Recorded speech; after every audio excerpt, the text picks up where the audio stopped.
Good morning, everyone. Welcome to our live for today. Sorry about that.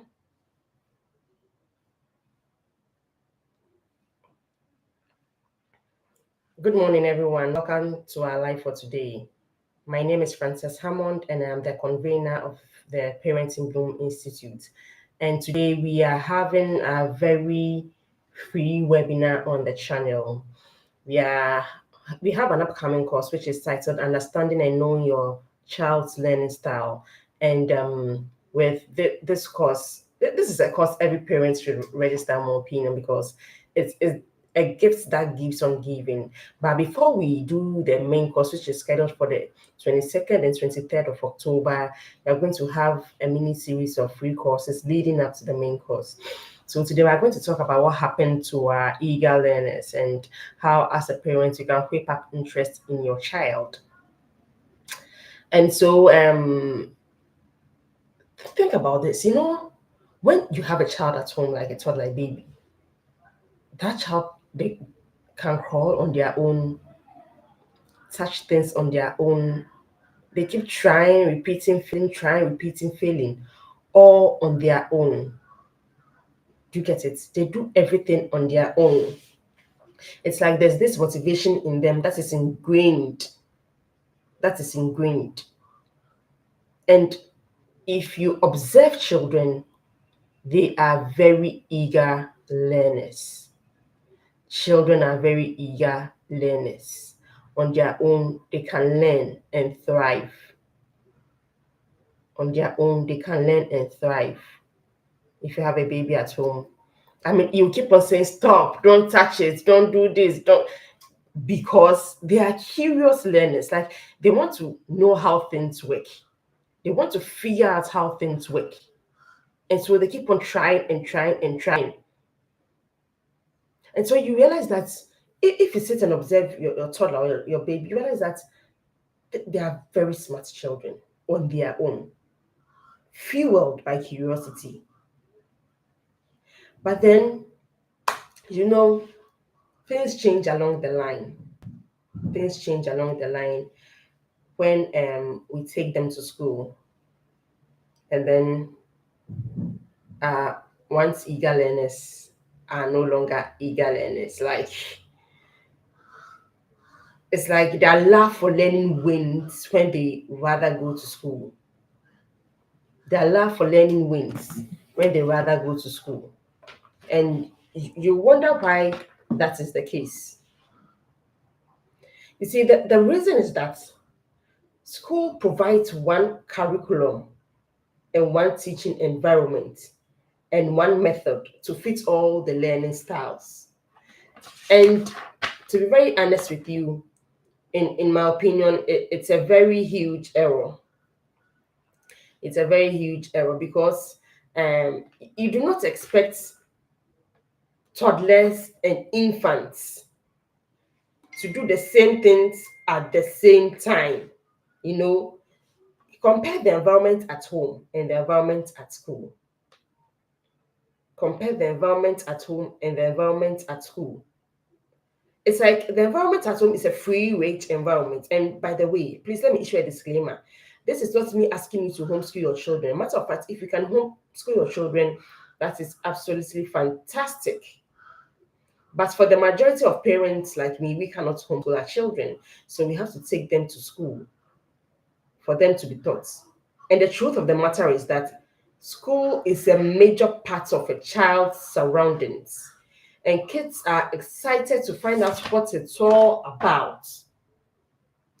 And if school is a major part of a child's surrounding, teachers are also part of a child's environment. A matter of fact, teachers are supposed to help our children. They're supposed to help with the parents in raising our children. They are a big deal, but they are not bigger than the parents. Because as a parent, you are the main teacher and the most important one at that. I think in a back to school masterclass, I was sharing with the parents that going to school to go and fight your children's teachers is a huge error. And I still stand by that. And even if the teacher is in the wrong, there's a way to go about it. The school is a helper of your destiny. The school is supposed to help you raise your own children. And now back to the conversation we are having.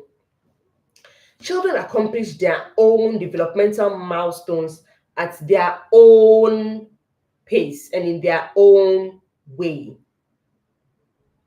At their own pace and in their own way.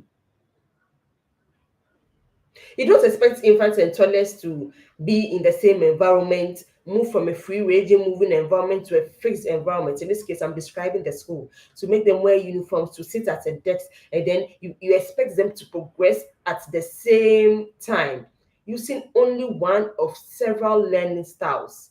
And then when a child does not measure up, we know what the teacher described as children: lazy. This child lacks concentration. This child is this. This child is that.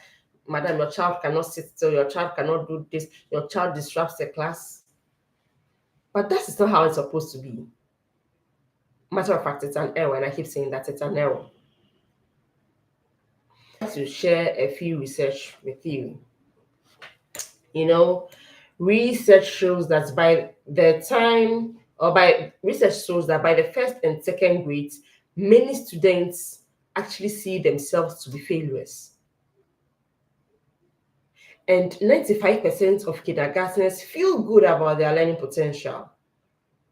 However, 98% of seniors in senior high school have lost their creative, inquisitive spirits. Creative, inquisitive spirits. Why is that so? Look at the difference. Look at the difference. From 95% of kindergartners believing in their potential and their abilities, and by the time they reach senior high, 98% have lost their creative, inquisitive spirits. And if you compare the numbers, it's too much. The difference is stark. Why should a child lose their love for learning? Why? And learning is supposed to be for a lifetime. Learning is supposed to be for a lifetime. So if by senior high you've lost your love for learning, you can imagine what lies ahead of a child. And that is why you come in as a parent. That is where you come in as a parent. You have to be an advantage to your child. You have to know the learning styles and apply them at home. I keep on saying home is a very important environment for a child. What happens in your home will determine what happens in school.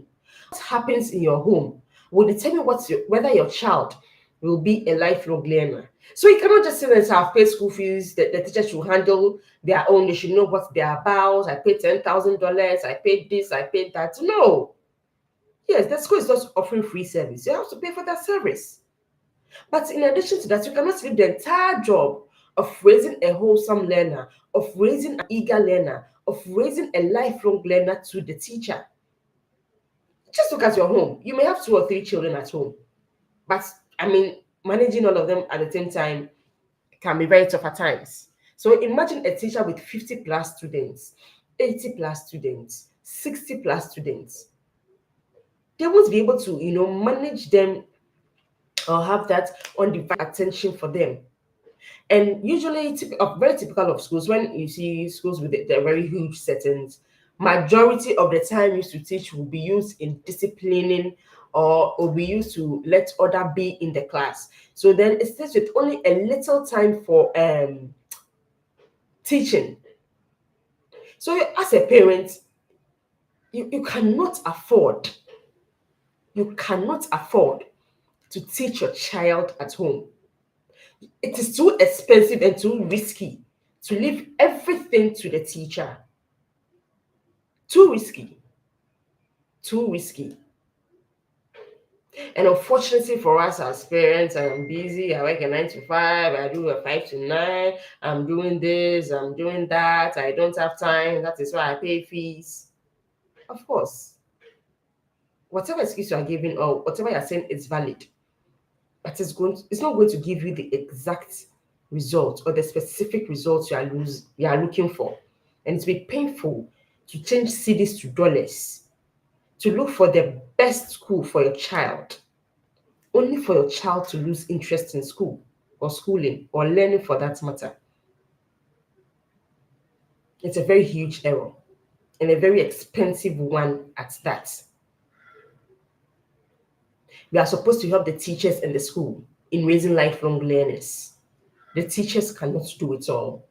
The schools cannot do it all. The onus lies on us as parents and caregivers to put our best foot forward. I think in the back to school month, I was sharing a quote that children are not part of the most important work. They are the most important work. And it's very true if you think they are the most important work. There are the reasons why we are going up and down, why we are looking for money, why we want to do this, why we want to do that. But in the process of seeking to provide a better life for them, we lose them. We lose them. And that is why an academy like Parenting Bloom Institute is here for you to see the gaps and bridge it. We are going to have a learning style course, as I've already said, where you identify in fact, you identify your own learning style as a parent, and then you identify the learning style of your children, and then you will help them at home. You liaise with the teacher and work together with the teacher to help teach your child. And by doing this, you're going to become an advantage to your child. Oh, yes, you are. You're going to become an advantage to your child. A huge advantage to your child. Please excuse me.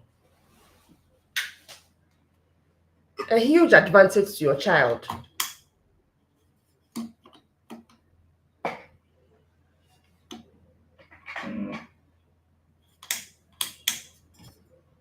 So sorry about that. Let me paint two stories for you. I'm going to talk about some different types of learners.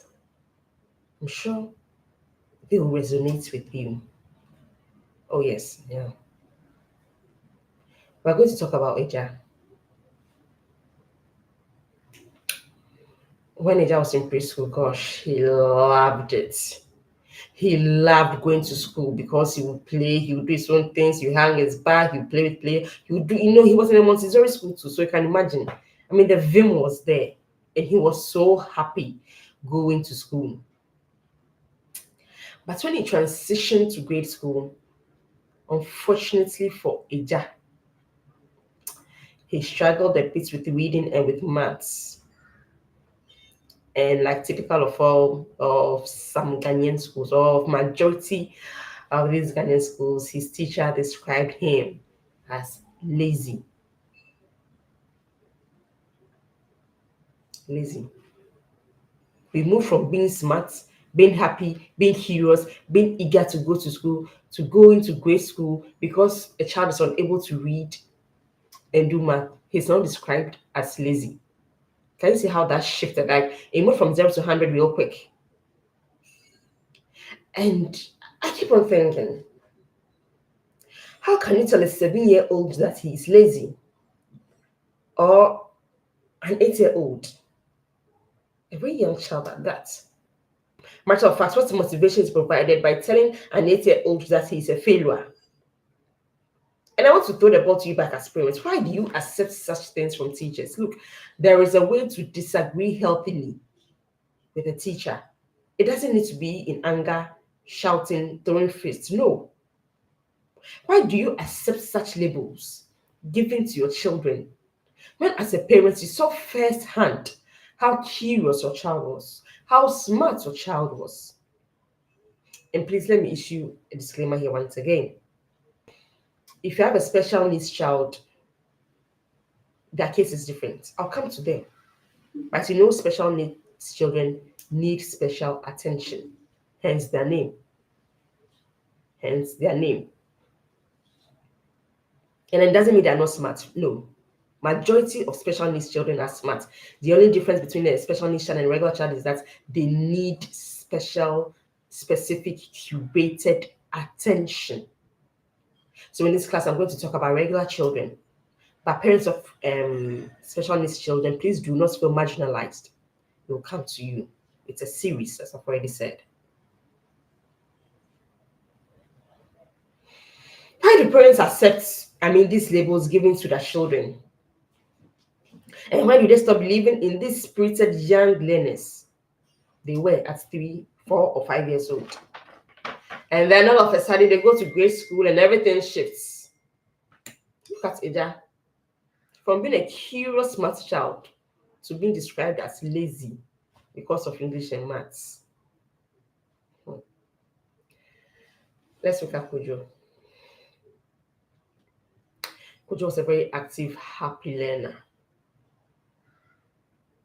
However, when he went to grade school, I mean, and this is not a shade to grade schools. I mean, the more you advance, the more complex the work becomes. He wouldn't sit still. When someone's looking for the teacher, he even want to open the door for the person, and like he literally disturbs the whole class. And he was one of the top readers, but unfortunately, his grade started declining. And he moved from being a third position to being a fifth in position. And his teacher also described him as always disturbing the class. My question is, does it make sense to set up learning hierarchies in first and second grades? Or should a child be labeled disruptive and punished for wanting to move around in the classroom? And does learning only occur when a child is seated at a desk? Think about these questions I've asked you. Because look at our school environment. There are certain things that are wrong in majority of school environments. The use of one size fits all teaching style, and there's a heavy focus on grades, rote learning, and sitting still. And if a child doesn't fit in any of these things, they are labeled as slow, lazy, or distracted. I remember growing up, and when I went to school, my school, they grouped us into 3 classes. The very smart ones, the average ones, and the not so smart ones. And in my school, we used to call them the billionaires club. I mean, looking back, that was very traumatizing for them. Very traumatizing. Because imagine not being able to fit a particular model the school wants. And because you're not able to fit, you're being described as lazy, dull, not smart. And it sort of creates an inferior complex between them and us. Like, we're on extreme ends of the spectrum. There's so smart ones and they're not so smart ones. Until today, more than 20 years of completing school, I still think those of us who are in the first class are still more smarter or will make it in life than they. Such a pity. Such a pity. But this is our reality. This is our reality, especially for us as Ghanaians. A grade 1 and a grade 2 child. We say you are first, you are second, you are 55th in class, 66th in class. I mean, what are you hoping to achieve in a child when you put them in hierarchies? Because look at the story of Eja and Kojo. Like, the school system has failed them. And do you know what will happen to them when they grow up? They will grow up to believe that they are failures because the school always reminded them that they weren't measuring up all the time. For them, school will just become a routine. I remember parents saying, look, my child now likes to go to school because of his friends. Because he now saw school as a chore. It reminds me of a kindergartner who went to school. I mean, he was so excited to go to school and all of that. So when he started school, he went the very first day. The next day, he told his mom, am I supposed to do this again tomorrow? Because I did that today. And I don't see myself doing it. Can you imagine at kindergarten? At kindergarten. So, I mean, this tells us a lot. Our schools, if there's any educator here listening to me, please put your best foot forward and make some adjustments in your schools. You're already doing well as a school, but there's a lot that can be changed. There is a lot that can be changed. And by the way, if you are listening to this live, on the 5th of October 2025, 5th October is Teachers Day.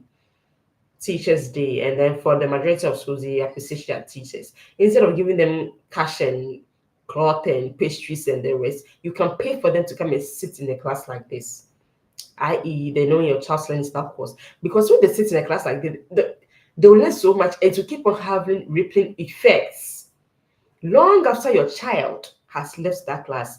The knowledge will still be there, the implementation process will still be there, and other people will benefit from it as well. I mean, what's better gift to give to your child's teacher than registering them for the knowing your child's learning style course being offered by the Parenting Bloom Institute? Look, parents, if you miss that reading challenge and a back to school masterclass, trust me, you do not want to miss this class. And even the back to school masterclass, the sort of strategies we learned there, if you didn't catch it, you can always slide in my DM and pay for a replay. There were 11 core things. And our back to school masterclass was not about wake up early, pack your snacks before the next day. No. No. It was more than that. Even your child in university will still benefit from that class. And with all the PBI courses, note that you can always pay and catch a replay. These are paid courses. These are paid courses. It is not everything that will put up for free. Sometimes you have to pay. And I mean, how much is 150 cedis? I say this with all humility. Majority of us spend 150 cedis unknowingly. You are hungry, it's lunchtime, you want to buy something. Before you realize you've spent 200 cedis. So imagine, you see, all the courses in PBI are subsidized to reach a wide market, because the gospel of intentional parenting needs to be preached. The fact that you have to become a parent with an advantage to your child, it comes at a cost. It comes at a cost. For 150 cedis, you are going to gain knowledge, you are going to get worksheets, you are going to be shown how you implement it.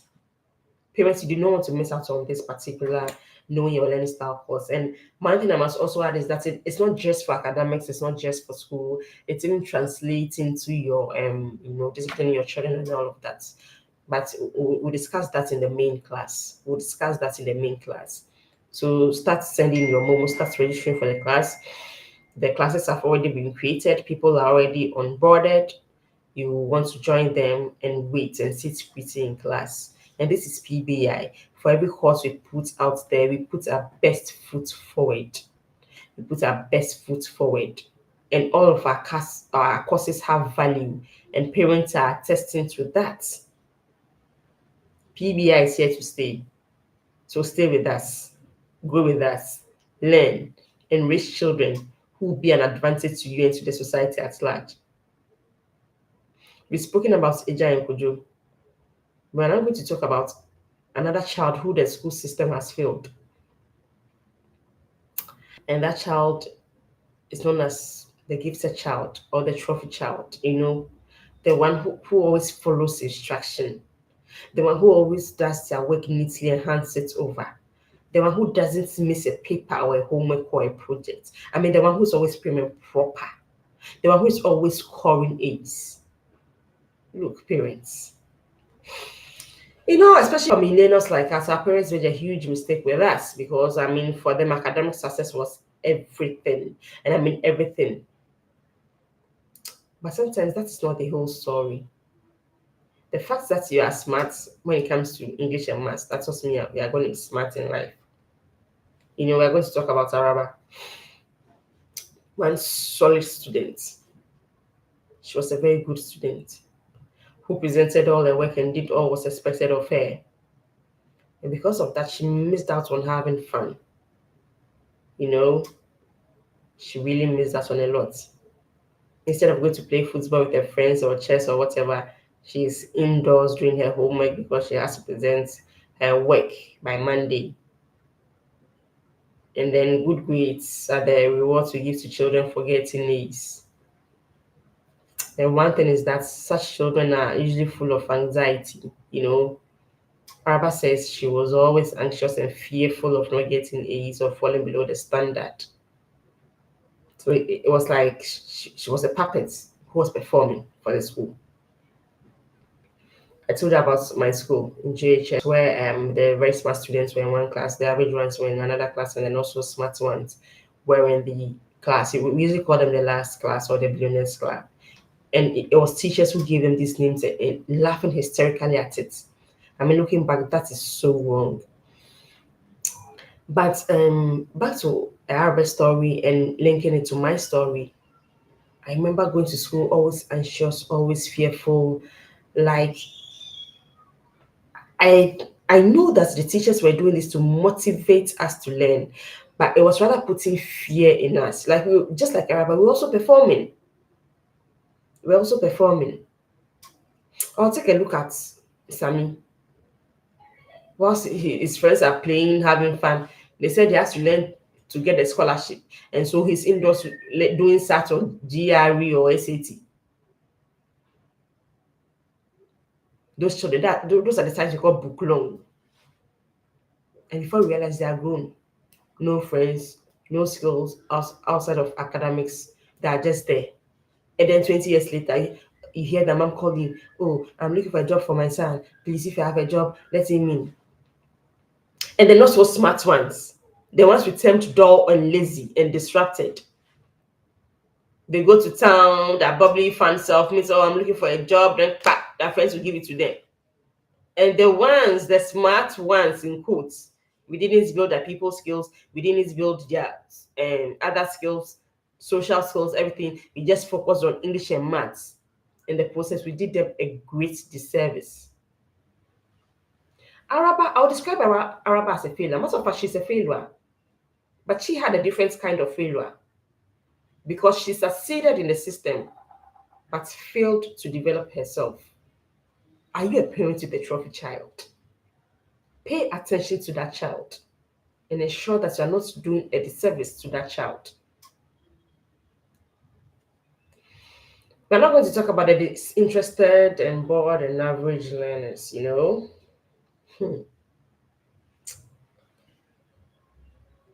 These students also feel differently, you know.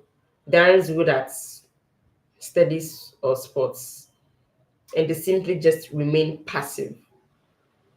Matter of fact, these students see schools as punishments. School is a place of a lot of punishment and a few rewards. And they are just going through the motions. They're just going through the motions. You know.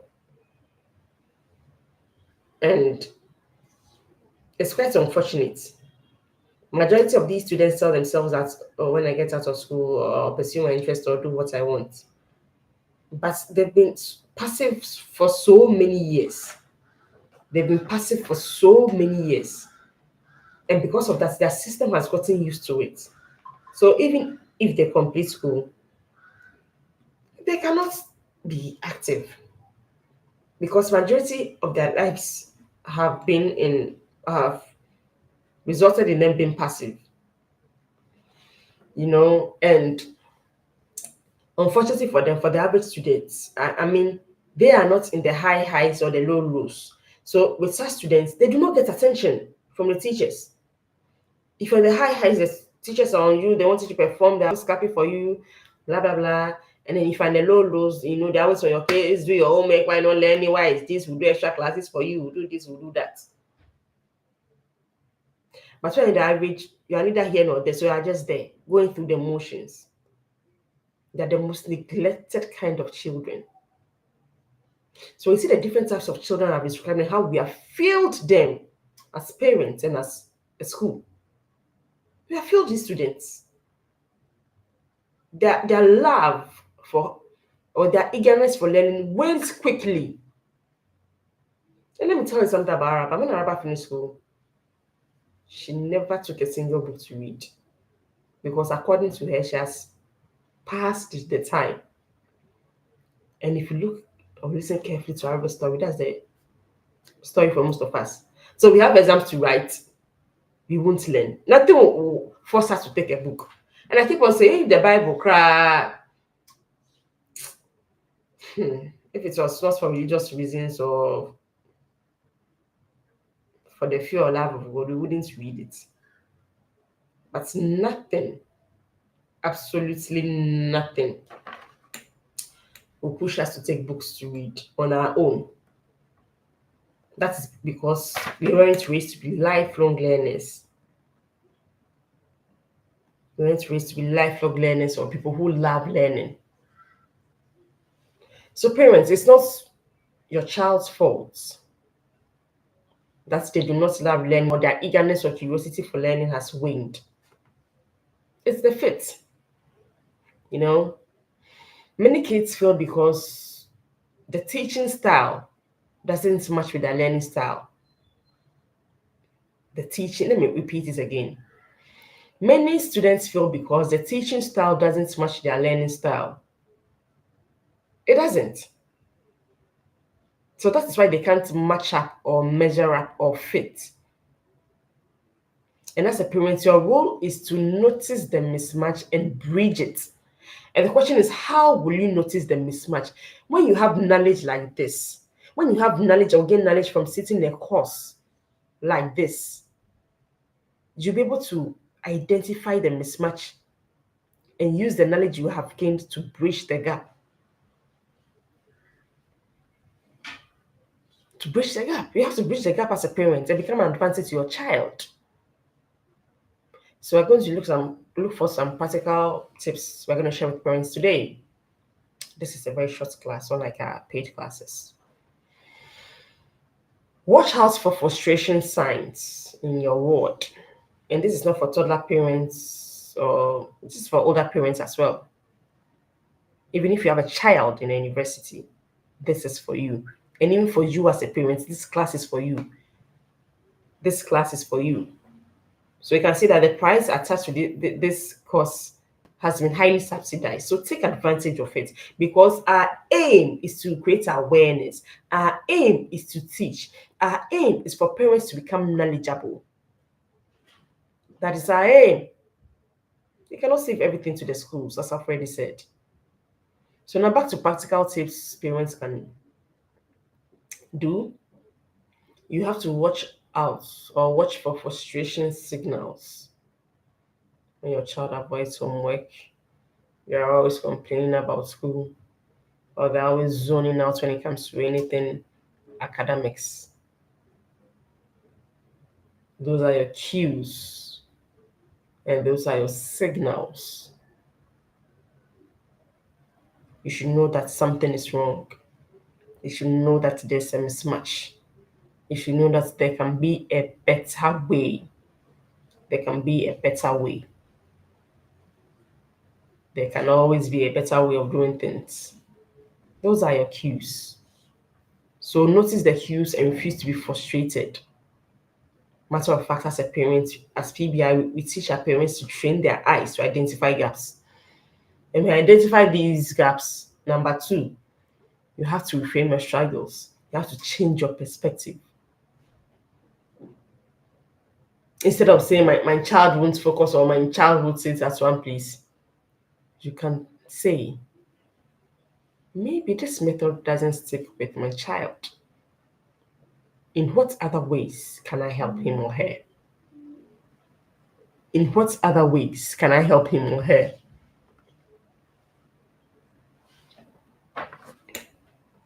Change your perspective as a parent. Change your perspective. To raise a self-directed learner, you need to give your child personal attention. I'm going to say it again. To raise a self-directed learner, you need to give your child personal attention. Emphasis on personal. Personal attention. Your child is not going to get personal attention from the teacher. No, they are not. That is why you come in as a parent, because you'll be the one to offer that personal attention to that child. That is why you need to work hand in hand with the teacher and establish a cordial relationship with the teacher. to help you teach your children. To help teach your children. And parents, I want to tell you this. I'm ending my life soon. Your child is not broken. They just have a unique learning style waiting to be understood.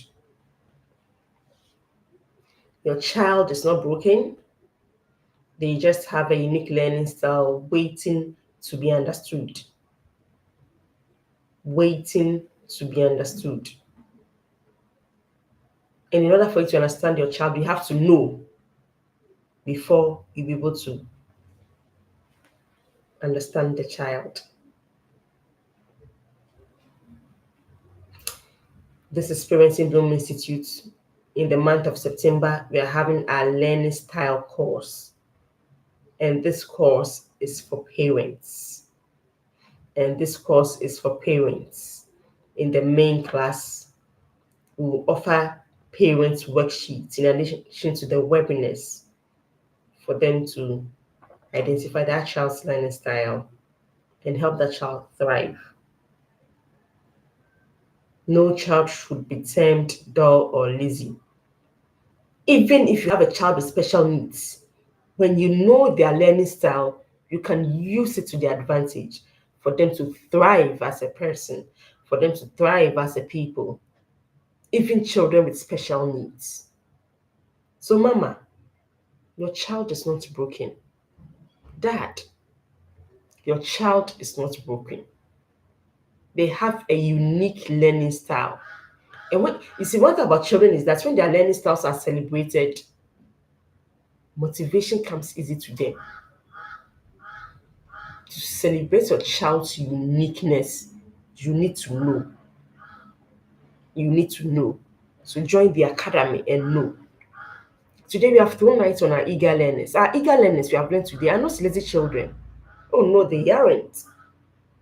They are still the smart children we knew at 3 and 4 years old. They are still the smart children we've always known them to be. But probably the environment where they spend majority of their time is what is not helping. So this course is for parents and caregivers and school owners and teachers. This course is for you to learn and bridge the gap. So take advantage. Take advantage of our course and be an advantage to your child. My name is Frances Hammond. This has been me talking about what happened to our eager learners. And I know you have learned something from this course. We cannot wait to host you in the main Understanding and Knowing Your Child's Learning Style course. Till then, see you.